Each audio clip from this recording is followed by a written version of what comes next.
ഇക്കഴിഞ്ഞ മാർച്ച് 3-ാം തീയതി നടത്തിയ ഒരു യാത്രയിലെടുത്ത കുറച്ച് ഷോട്ടുകളാണ്.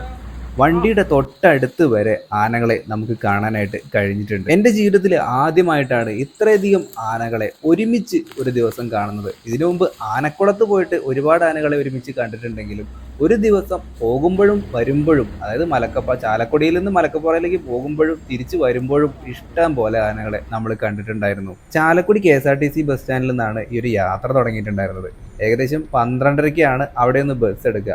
വൺ സൈഡ് 120 രൂപയാണ് ഒരാൾ. കാട്ടുപോത്തിനെയും ആനകളെയും അതുപോലെ തന്നെ മനോഹരമായിട്ടുള്ള കാട്ടിലൂടെ ഏകദേശം 3 മണിക്കൂർ യാത്രയുണ്ട്, ഒക്കെ ആസ്വദിക്കാനായിട്ട് പറ്റും. ഇനിയിപ്പോൾ ആനനെ കണ്ടിട്ടില്ലെങ്കിലും നടത്തുന്ന യാത്രയിൽ നിന്ന് കിട്ടുന്ന ഒരു ഫീല് വേറെ തന്നെയാണ്. അതും കൊടും കാട്ടിലൂടെ നമ്മൾ രാത്രിയിലാണ് തിരിച്ചു വരിക. മുഴുവൻ വീഡിയോ നമ്മുടെ ചാനലിൽ തന്നെ ഉണ്ട്, ഒന്ന് കയറി നോക്കിയേക്കുക.